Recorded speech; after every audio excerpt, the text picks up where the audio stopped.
Picture a cold March morning in 1945 on the German border, where Sherman tanks stand ready and their crews prepare to attack the Siegfried Line. This is no ordinary battalion, because all the tankers here are black Americans, fighting for a country that won't let them eat in the same restaurants as white soldiers back home. But now, they're about to accomplish what many believed impossible for men with their skin color. This is the story of the 761st Tank Battalion, the story of people who proved their right to equality not with words, but with action on the battlefield. In 1942, America had been at war for nearly a year, and military bases were opening across the country, drafting millions of people. Among them were hundreds of thousands of black Americans who wanted to serve and fight fascism. But the U.S. Army remained segregated. At Fort Knox, Kentucky, they began forming something unusual for that time: the 1st African-American Tank Battalion. Until that moment, black soldiers weren't trusted with operating complex machinery, as it was believed their place was only in the rear, loading crates and digging trenches.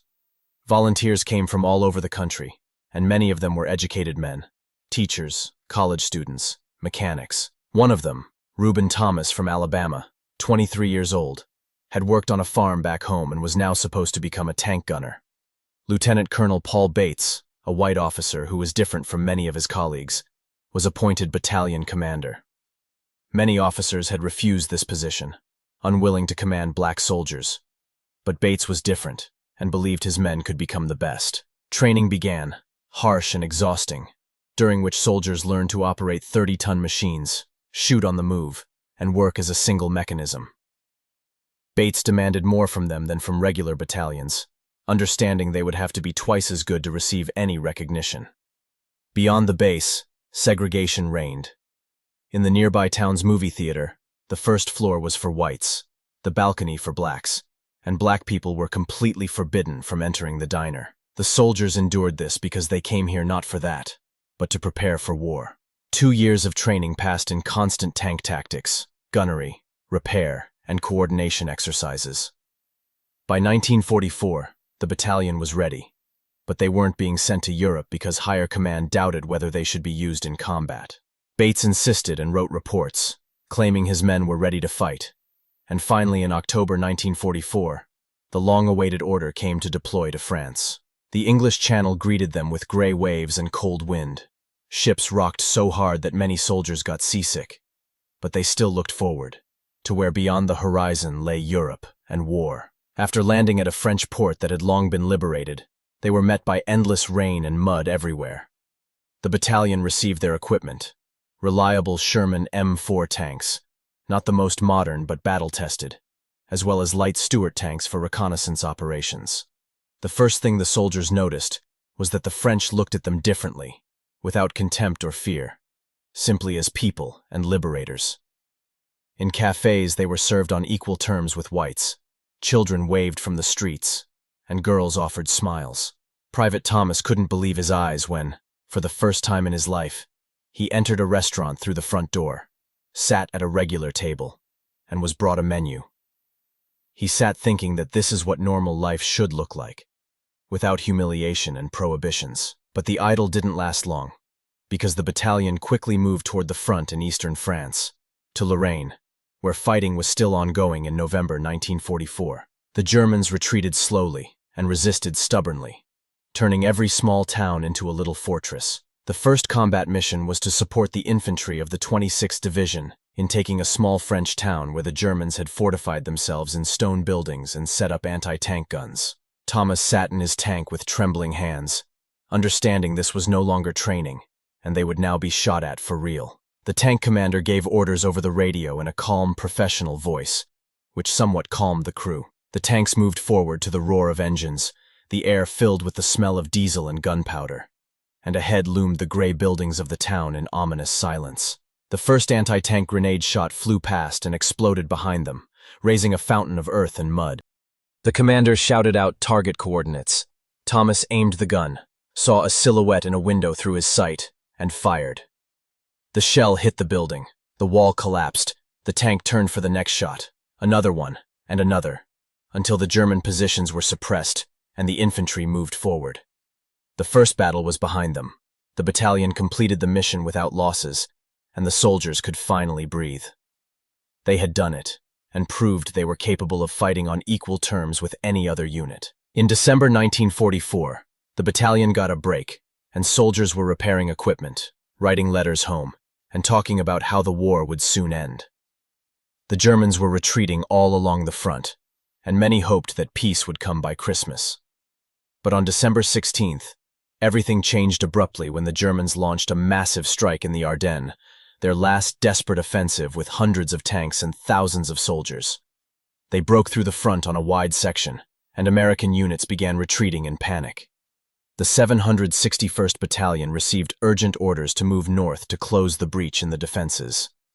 Tanks moved along snow-covered roads in terrible cold of -20 degrees, and inside the combat vehicles the temperature barely rose above 0 degrees freezing, and soldiers bundled up in everything they could find. When they arrived in Belgium, they were met with a picture of complete chaos. Refugees fleeing west, wounded soldiers everywhere, and abandoned equipment. It was said the Germans were only a few kilometers away, and their Tiger and Panther tanks were sweeping aside all American resistance.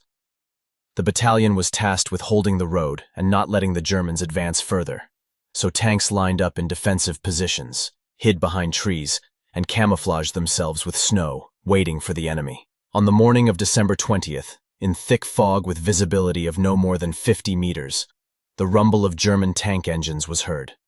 It was unclear how many were coming, but the sound indicated there were many. The order was to hold fire until the last moment and let the Germans come closer. So tankers tensely peered into their sights with wildly beating hearts. Silhouettes of German Panzer IV tanks began appearing from the fog, with infantry moving behind them.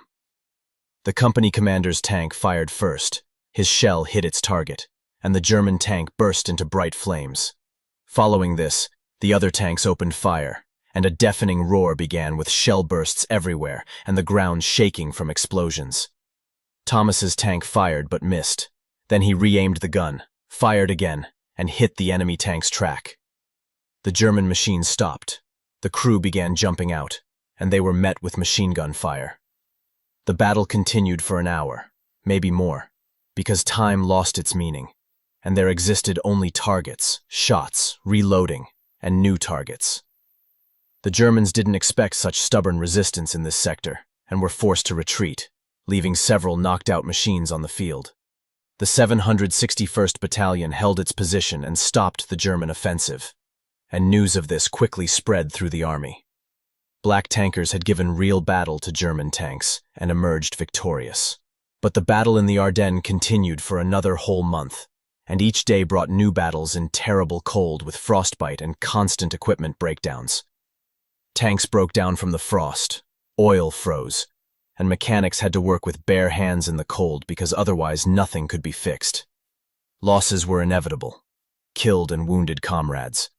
But the battalion didn't retreat and held every line, every village. By January, the German offensive had exhausted itself, and the front stabilized. The 761st had proven itself in the war's most brutal winter battle, and now they were respected even by officers who had previously doubted their abilities. Even infantrymen, accustomed to seeing black soldiers only in rear units, recognized them as true combat comrades. In March 1945, spring came to Europe. Snow began melting. Roads turned to mud. But the war continued with inexorable logic. The Allies approached Germany's borders, where they faced the last powerful defensive line, the famous Siegfried Line.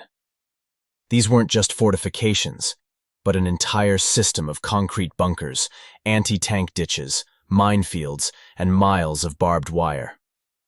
The Germans had built this defensive line over years and considered it practically impregnable to any enemy.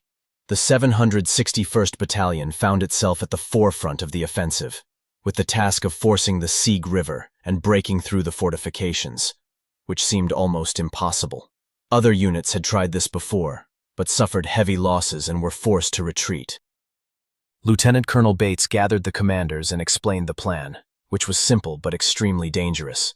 A night attack with tanks crossing on a pontoon bridge and striking at a weak point in the defenses, to be followed by infantry. On the night of March 7th to 8th, in complete darkness with no moon, tanks moved without lights, making only engine noise.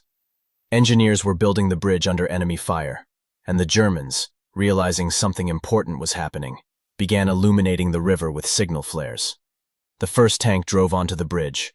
Pontoons swayed under 30 tons of steel on the flimsy construction. Thomas sat inside his tank and heard water splashing below, understanding that one shell hitting the bridge meant certain death.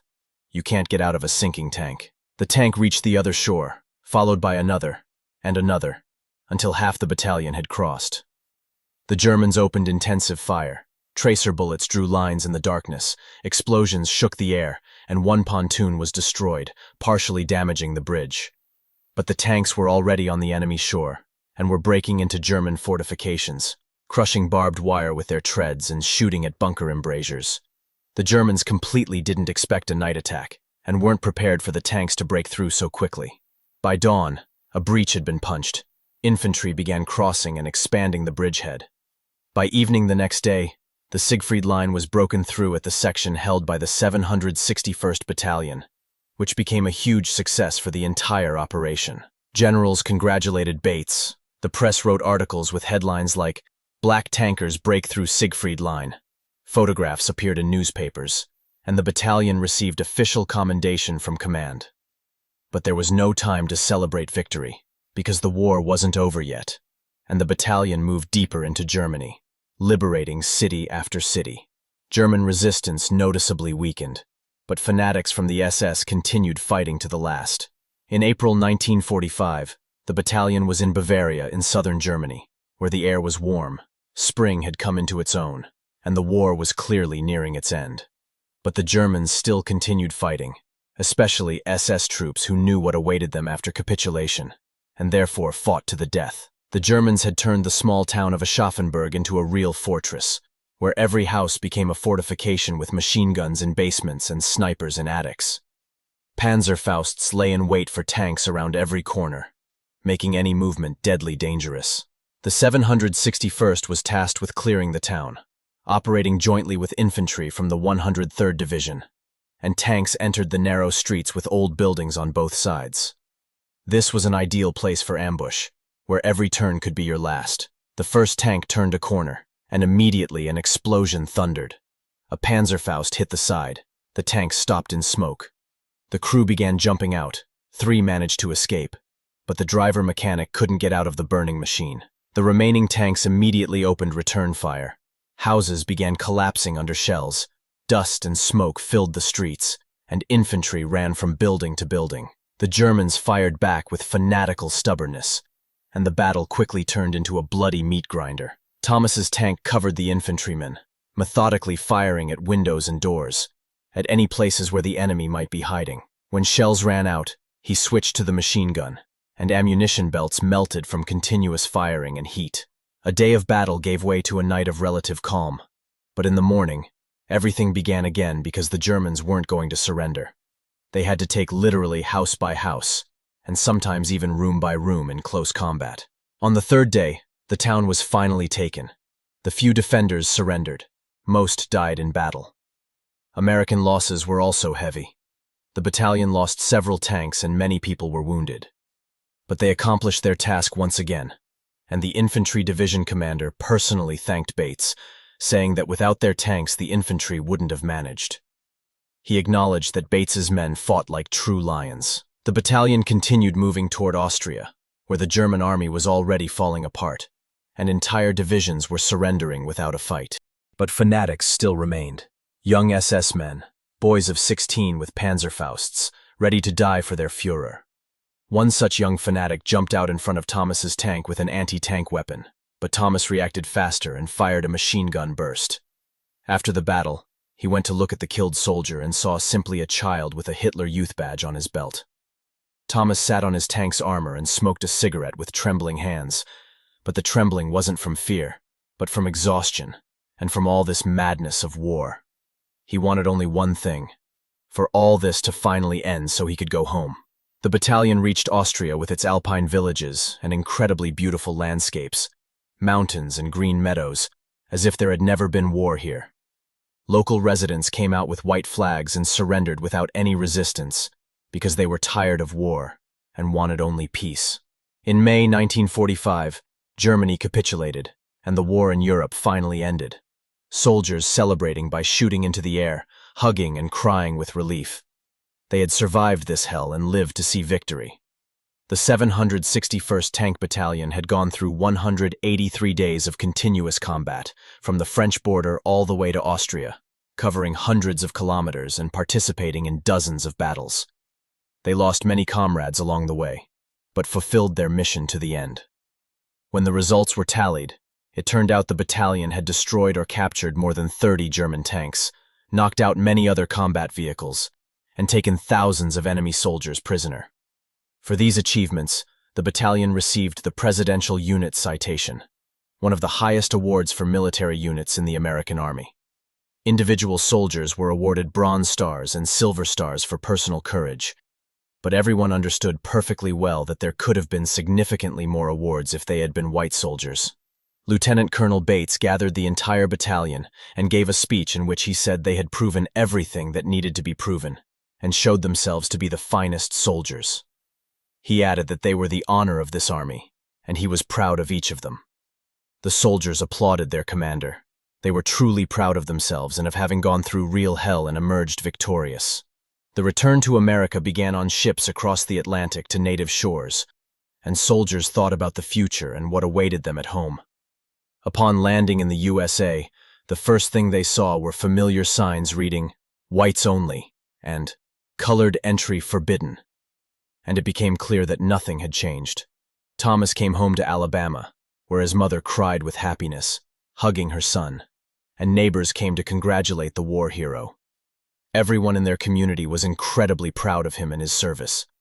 But the next day, when he went into town and entered that same diner where they used to not serve black people, thinking that now everything would be different after his service and liberation of Europe, disappointment awaited him. The owner looked at him coldly and said, "Get out of here, you don't belong here, and the uniform changes nothing because you're still black." Thomas walked out onto the street and stood there with thoughts in his head. What did we fight for? Why did I risk my life to return to this world of discrimination and humiliation? But the story doesn't end there, because the veterans of the 761st Battalion didn't give up and didn't accept injustice. Many of them became activists in the civil rights movement, and nothing could stop them after they had gone through war. 20 years after the war, segregation laws were abolished, and a few more decades later, a black American became president of the United States. The path to equality proved long and difficult, but it began right there, in Sherman tanks on the battlefields of Europe. The 761st Tank Battalion was decommissioned in 1946, but their legacy lives on to this day. They proved that courage has no color, professionalism doesn't depend on race, and humanity is more important than any prejudice.